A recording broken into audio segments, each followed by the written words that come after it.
Hello everyone, Steve here. In today's video, I wanted to talk about yet another vintage baseball game that I just became somewhat aware of called BAManager. And you can see the advertisement and a sample card up above here and the game box as well. So we're gonna not take our typical deep dive into this game, but I'm gonna kind of just share what I've learned over the last couple of days. If any of you are familiar with this game, feel free to comment. That's very important. But let's start with a little background. So there actually is fairly limited amount of information about this game on the internet. This game was created by a guy named Simon Martyr. I think he went by Cy. And perhaps it goes back as early as the 1950s, and I'll show you why I think that in a second. But the ones I've seen appear to have been marketed in the 1960s, maybe the late 60s. He had his own company called BAMCO, and as we saw, I think on the box, the game had an endorsement by Hank Bauer. This game appears to be quite rare and quite expensive on the secondary market. And I think I've seen examples where the game went for, if not hundreds of dollars, even four figures. So before we dive in, I'm going to mention a couple of resources. There is a page on Board Game Geek for BAManager. And I'll talk a little bit more about that in a minute. There's also a website dedicated to BAManager, beamanagerbaseball.com. There's not a lot of active information there. I've sent a message to the web owner, or the site owner. I have not received any response yet. There's a site called tabletopbaseball, which I think some of you are probably familiar with. And there's a page for BAManager there. A little bit of a discussion there, and I think there's someone there who is a bit of an aficionado. I have not reached out to him yet. And then there's my YouTube channel, which I'm going to make reference to a couple of my other videos during this video. I always say this, but I put some graphics here. Comments are what are most valuable to me, so feel free to comment on this video. Likes are good because, it kind of encouraged me to keep doing these videos, and you can subscribe if you want, but comments are most important. So with that, I am 99% sure that BAManager is what I like to call pitcher first engine. And interestingly, it seems to be identical in many respects to three other games that I've taken deep dives on. The one being the Sports Illustrated baseball game, which came out in the early 1970s. The Batter Up game, which came out in the mid-70s. And the Grand Slam game, which came out either in the late 70s or 1980. And the engine is very, very similar as best I can tell. I guess it goes perhaps without saying if you're a repeat visitor to my site, but I've done several videos on these other three games, and feel free to take a look at them.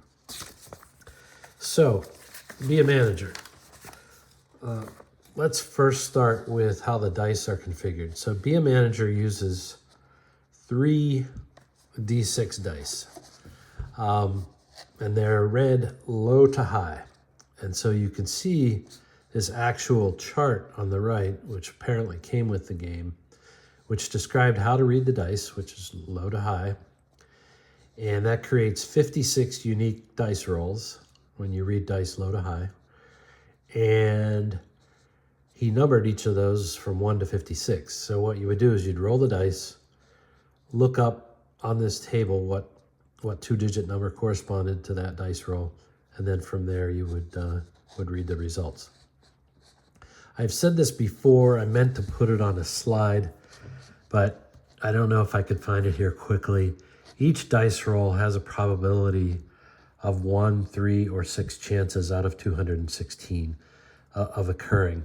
And this is quite useful when you're designing a sim because it gives you a lot of flexibility in terms of how to attribute the desired results to the individual dice rolls. Maybe at the end, I won't stop now, but maybe at the end, for those of you who are interested, I'll try to pull up a graphical representation of how these dice rolls work.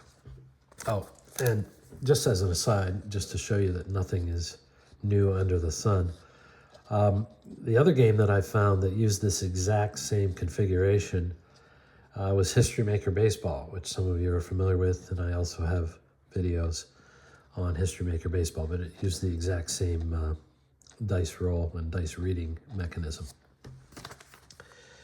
As we all know, if you roll 3 d6 dice, you get 216 unique possibilities, and that's a fair amount of precision for purposes of designing the game and designing the cards. So what I have here is a sample pitcher card on the left and a sample batter card on the right. And I believe these are representative of the 1966 season, which you see I've circled there. Interestingly enough, what they show in terms of like wins and losses for Gaylord Perry here is his cumulative win-loss percentage for the 6 or so years that he was in the league, and a cumulative innings pitched. Kind of interesting. I'm not sure what the purpose of showing the cumulative stats were, but in any event, that's it. So typically on a pitcher card, you will have 20 different explicit results, somewhere ranging in the 1 to 56 range, as we talked about. And but not every dice roll is represented here. So there are 4 explicit result types here. A batter out, a strikeout, a walk, and then if nothing is listed here, then it's a blank, and you move on, you roll again, and you move on to the batter card. Here we have Gene Alley's card. Again, I believe this is for 1966. I'd have to double check here his batting average. Bear with me a second. His batting average shown on the card is actually his cumulative batting average from 1963 to 1966. But again, I think his results here are just for the year 1966. It shows his positions played, and he was an infielder for the Pirates. And all 56 dice rolls are represented here with a result. So as I indicated, there's 56 dice rolls or results, whatever you want to call it, but there's only 14 different result types, and we'll talk about that on the next page. The only other unique thing I see on this player card is a few of the result numbers have asterisks, and they make reference to a safe steal of second or third base. And I don't have the rules, so I should have qualified this whole video by the fact that I don't have the rules to this game. So I am inferring how it is played based on what I've been able to read online. So I don't know if when you attempt to steal, you come back to the player card and you roll and look for these numbers, or if on the primary roll, if 11 comes up with an asterisk, if there's runners on base, that they steal a base. I really just don't know the mechanism there for steals, but it doesn't look excessively sophisticated. So that's how the player cards work. What I've done is an analysis of some pitcher cards, and this is the Gaylord Perry card again, and you can see the four major results, the most of which are a blank, and then there are what they call a batter out, and then a strikeout, and a walk. And this is very similar to, I think, of the other games I mentioned, it's most similar to Grand Slam, where there were walks, strikeouts, and outs on the pitcher card. One exception was Grand Slam had a few home runs on the pitcher card, but this is most like Grand Slam. So a fair number of outs, actually, maybe somewhere between a quarter and a third of the results here are one type of out or another on the pitcher card. If one of these three results doesn't come up, then you'll roll again, you'll go on to the batter card. Now this is Gene Alley's batter card. And you can see on the right in the green, there's various types of hits on his card. The dark green are singles, the light green are extra base hits. I did do an analysis, and the distribution of hits among the various types, singles, doubles, triples, home runs, matches pretty closely to both his 1966 mix of hits as well as the cumulative statistics as well. There are two types of singles. One's called a long single, and then there's a regular single. And then there's various types of outs. There's foul outs, two types of fly outs, the smaller slice being the so-called long fly out. There's ground outs, which are all indicated with a double play. We'll talk about that a little bit more. And then Alley has a few walks and a few strikeouts on his chart. I don't think he struck out a lot, if my memory serves me correct. There are lineouts on the chart and lineouts that create a double play. And then there's a fair slice of pop-outs on the chart. Given the fact that some of the results will occur directly on the pitcher card, and most of those results are outs, then in order to get the batting average right, the batter card, very, very similar to Grand Slam, the batter card needs to have a higher implied batting average than his real batting average. And in this case, I calculated a 367 implied batting average for this card compared to his 299 batting average that he had in 1966. None of that really surprised me, because as soon as I looked at the pitcher card and analyzed it, I knew how it worked. And again, I'm leveraging mostly what I did for Grand Slam. So, because I couldn't resist, I wanted to do a little bit of analysis or further analysis of the game, and in particular the pitcher charts, because getting the pitcher charts correct is the biggest challenge when you're trying to understand how this game works, and especially if you want to reverse engineer the game. Bear with me, I know this isn't exactly easy to see, but I'll talk you through it. So I actually analyzed 5 different pitchers. I typed in their card results, and I had the probabilities for each of the 56 outcomes in chances and percentages. And then I had the computer tally up the batter out, the strikeout, and the walk results. And then from that, I was able to compute the overall results, which resulted in the graph that you saw earlier.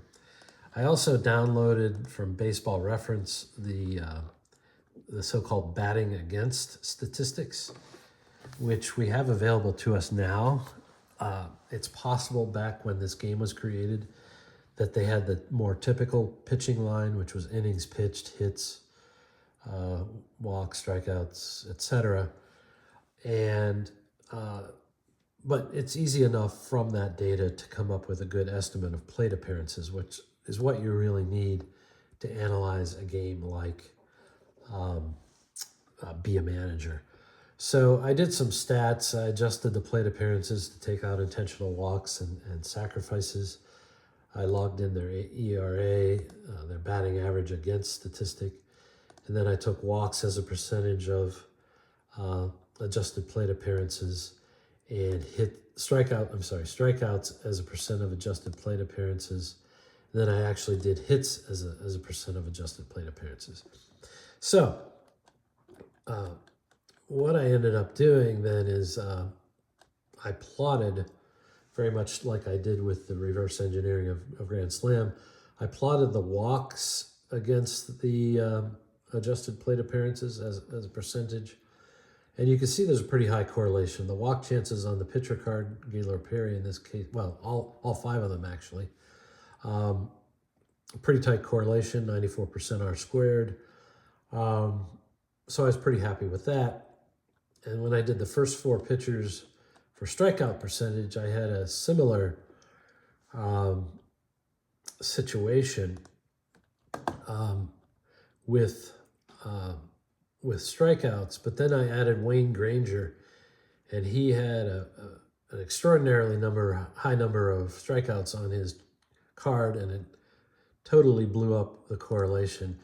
And if you bear with me a second, if I just go back and delete Wayne Granger from the statistics, you can see there's almost a perfect correlation, almost 100% correlation between the strikeout chances on the card and his strikeout percent. So if I were going to reverse engineer this game, I would analyze many more pitchers, and I would probably throw out any true outliers like the Wayne Granger. So far, no surprise here that the creators created the pitcher card based on reasonably reliable data. But the hard part in all these games that are designed like this is to figure out how many outs to put on the pitcher card and then how many remaining blank results there are that pass on to the batter card. And so I tried to do something similar to what I did with Grand Slam. And so I correlated the number of out chances on the player cards with, well, actually, I started initially with the batting average against, but I knew that wasn't working. Jim Palmer had he was unique. He had a low batting average against, but a high ERA. And so he blew this correlation out of the water as it relates to whether the outs on the card were based on batting average against or not. And I think part of the reason he had a higher ERA is his walks were a bit high, and he gave up a fair amount of home runs as a percentage of his hits. So then I said, well, maybe this is correlated to ERA. And I first did the out chances versus ERA, and you can see there is some correlation, but the correlation isn't very high. It's 0.42 R squared. And so then I also took the ERA versus the outs as a percent of the non-walk chances. I got the correlation up to 0.54. There's some correlation there, but this one particular item here, 3.46 ERA, which is Palmer, as I said, is a bit of an outlier. And so, to be honest, well, first of all, I don't think ERA is the right reference point to use for carding a player in this or any other sim. But back then I thought maybe that's what they used. It's really not clear to me what they've used here, how they've done this. I think if I were going to reverse engineer this game, I could figure it out. I could do a couple different methods. One is I would take a shot at an algebraic formula like I did with batter up. The other is I would come up with some kind of a trial and error approach. I would come up with a card that I thought represented the average batter, and then I would reference the pitcher card off the average batter. And I think I could come up with a reasonable approach to doing a pitcher card. I currently have no intent of doing so. I'd be interested if other people have reverse engineered this game. But again, I don't know a lot about the game, so who's to say whether it's worth it or not. One of the things I mentioned at the beginning is that there's a Board Game Geek site with a page for beamanager. And there's a person who I've interacted with before in the hobby named Chris Rohan. And he does a lot of good work. He's excellent with computers. And he actually created fast action cards for beamanager. And I think a lot of it had to do with the fact that that whole dice roll and then converting it to a 2-digit number and blah, blah, blah was a little cumbersome. And so he created a deck of 224 fast action cards. And he prepared them in such a way that they can be two-sided, and there can be 2 individual fast action cards on each physical card. And I think these would print on business card size. So excellent job here. He did a couple of other things which to me give some insight into the game. One thing is, I think we talked about when we looked at the batter card, is there's a lot of double plays and not a lot of regular ground outs. And so he regulated the double plays by including on a fast action card, if a double play result came up, you flipped the next fast action card. And from that, you could either determine whether there really wasn't a double play, or yes, there was. And that was his way of toning down the double plays. Seems to make a lot of sense to me. The other thing we talked about on the pitcher card is there's a result called batter out. And I don't know in the original game how the batter out result was resolved into a more specific out type. But what Chris has done here is he's added a fast action card result. You would flip the card to the next one, and you would read this. And so I believe the left side is if there's bases empty, like in this case, there's a ground out to the shortstop, throws to first base, batter out. If there's men on base, at least the way Chris has designed it, is it's some sort of a fly out with no runner advancement. In this first case, it's a fly out to center field. Here, it's fly out to left field in all cases, etc., etc. So if you're really alert, you heard me say that there's 224 cards in the deck, but there's only 216 chances with 3d6 die. And that's because across one full deck, there are 8 cards with an A indication. And again, I don't know if this relates to the original game or this is Chris's kind of homebrew. But if an A comes up instead of one of these numbers, you flip another card, and what you do is you actually read the bottom of the next card. And 8 out of 224, that has about a 3.5% chance of coming up. And what it is, it's a way to introduce into the game rare plays, hit batsman, wild pitch, pass ball, et cetera, et cetera. So like if this was what you read off the card after an A on the previous fast action card, the home manager is ejected, and you can't have any more strategy for the remainder of the game. In other words, no hit and run, no stolen base, blah, blah, blah. Here's an example where errors are worked into the game.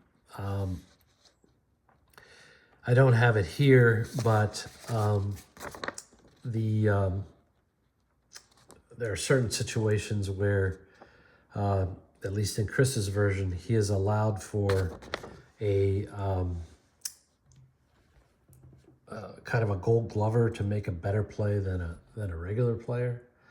I'll put some of these upside down so you can see some of the other results. Here you have a strikeout plus pass ball. There's a wild pitch if the bases are full or have runners. Otherwise, it's a ball with bases empty. In other words, it's a reroll, or you grab another fast action card, things like that. So again, I don't know how the original game worked in things like wild pitches, pass balls, and so on. Maybe it didn't have it. So if not, kudos to Chris for coming up with that.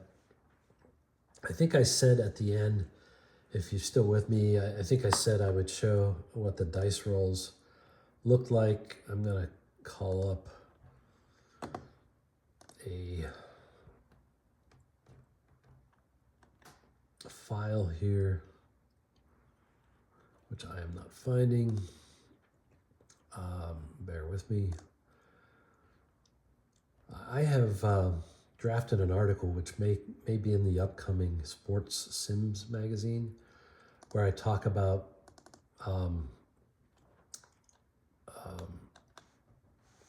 dice, how do I want to say it, dice precision, I guess I would say, and how it's used in games. I am not finding what I'm looking for, and I apologize for putting you through this. But I have a, let me look one more time. Bear with me. Here we go, sorry. Yeah, so I've written this article for Sports Sim magazine. It may be coming out shortly. It's really a summary of an article that I wrote, or a video that I did a few months back. So without further ado, again, apologies to any of you who are still watching. You can see that this chart summarizes how the History Maker baseball dice probabilities work. So every column here is one of the 56 dice rolls, and you can see that there are I think six, 6 of the dice rolls that have only one chance out of 216 happening. Many that have 3 chances out of 216 happening, and then some with 6 chances of happening. And that really provides a useful tool in terms of being able to attribute your play results to the individual dice rolls, especially if you have a lot more unique play results than just the 14 that you see on the batter card in beamanager. Thanks to all of you who made it this far. You deserve a Willie Stargell Gold Star for sure. Again, any comments, any additional information you can share, please provide it in the comments. You can also email me directly. Some people do. And thanks for listening. Take care. Bye.